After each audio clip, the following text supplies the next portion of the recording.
Yo! Hi guys! Welcome back sa panibagong video. Yon. So today's video guys, mag-install tayo ng clutch spring. Yan, BRT clutch spring. Tapos andito pa yung niyo ng tropa. Hindi pa namin nakabit tong big valve na sinop nila sa stock head. Kasi yung piston basag. Yan. Napa-overheat kasi walang langis. So, yan. Yung block niya. Ewan ko magpapalit siya ng block na yun. Bibili daw piston eh. So, yun guys. Simulan na natin to. I-drain muna natin yung langis. Ito. Gamit ang 14mm.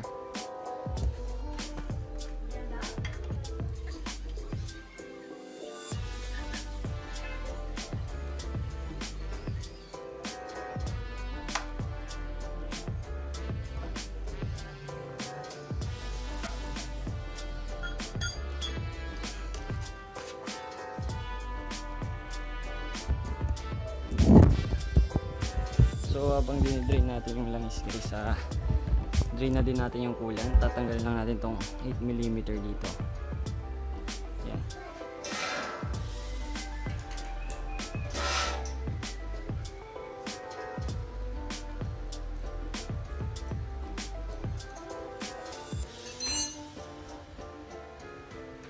Luwagan natin tong takip dito sa taas.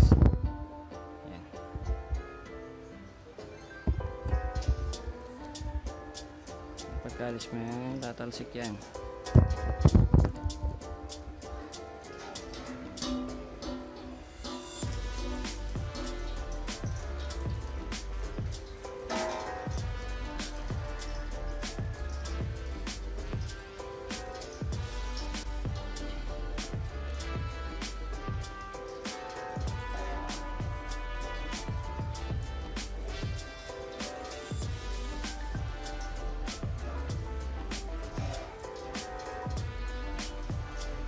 So habang dinidrain natin yung dalawa, yung oil tapos ng coolant, tanggalin na rin natin yung pipe tapos itong clutch.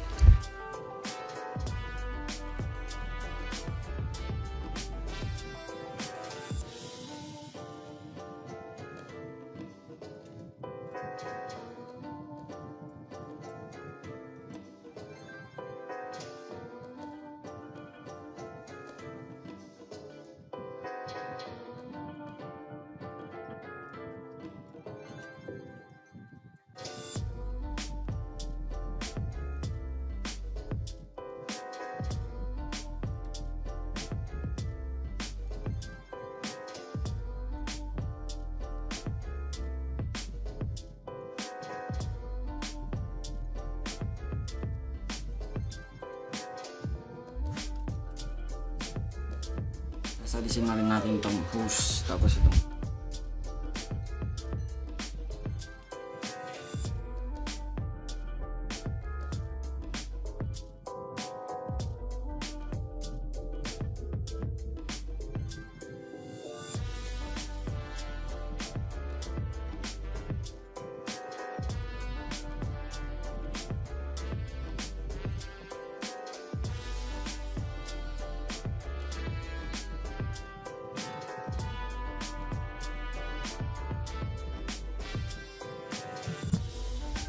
tapos guys, tanggalin na natin itong mga 8mm bolts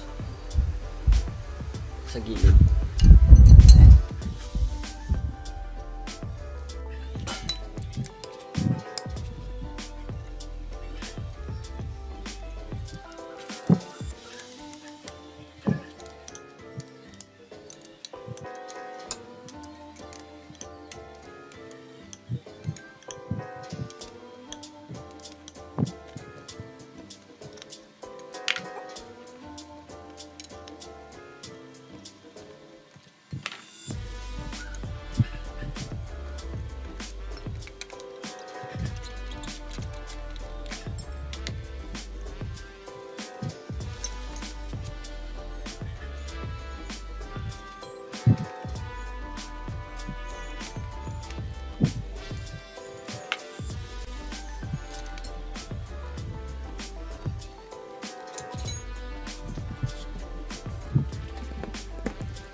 guys, ito yung ano,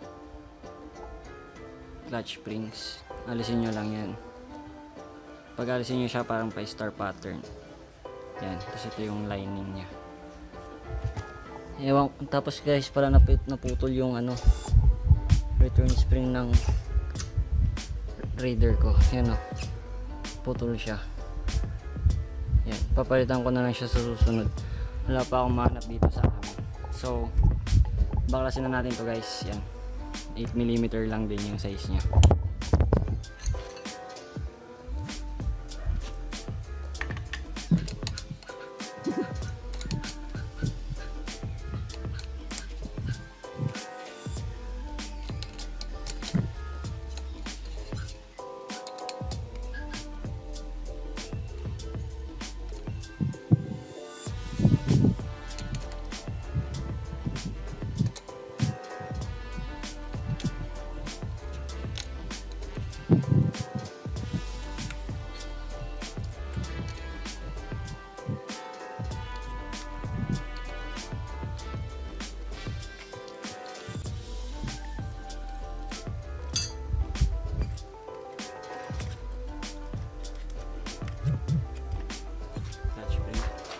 Papalitan natin ito.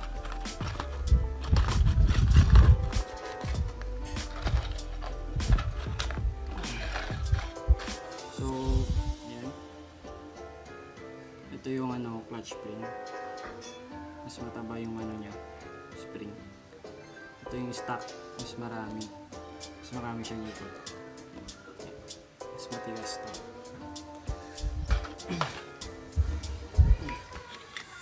So, yun guys. Yan. Ito po pala yung stock na lining ng Raider FI. Yan.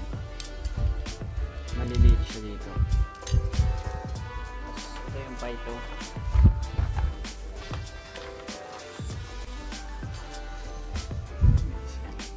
Makapal siya. So, linisan natin muna itong mga to.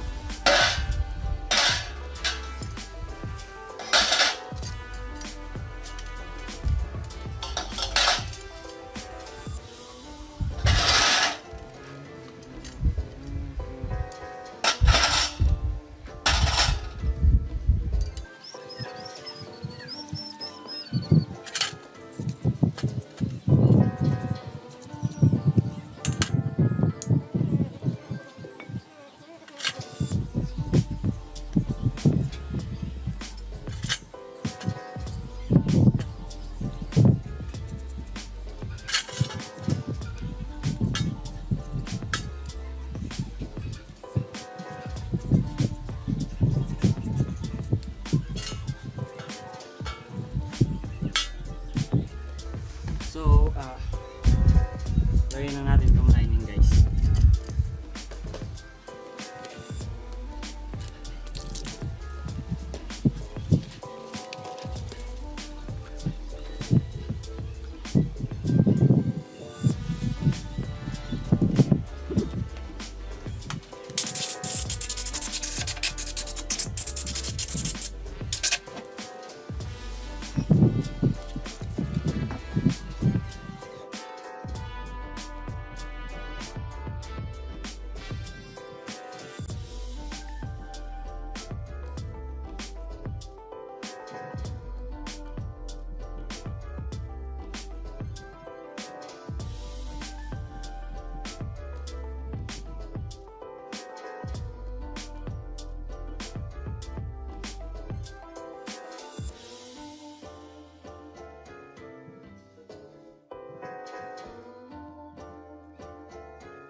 clutch springs guys.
Ito pala guys, bago nyo kapit yung case cover, ito, hindi nyo kalimutan yung o-ring dito, nalalaglag yan.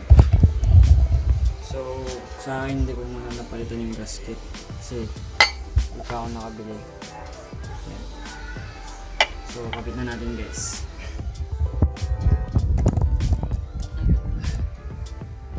Ito, harap nyo lang dito.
Lagyan na lang natin ito ulit, itong clutch.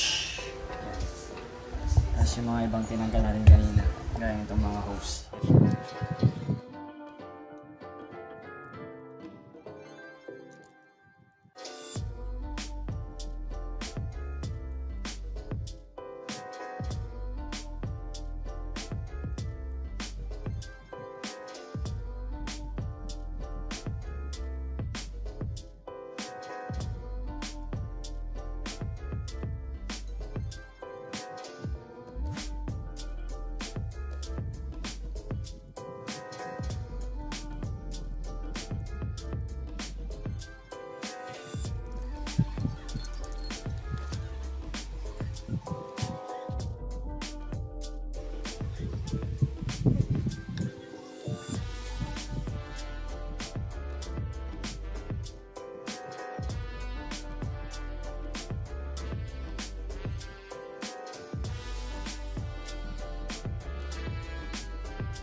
So yun guys, nakabit na natin lahat. Yan, kick, clutch, tapos itong hose. Lalagyan na lang natin yung coolant, yan, tapos yung oil. Okay na. So dito ko na tatapusin yung video guys. Salamat sa panonood. Yan, please like, share, subscribe. Peace.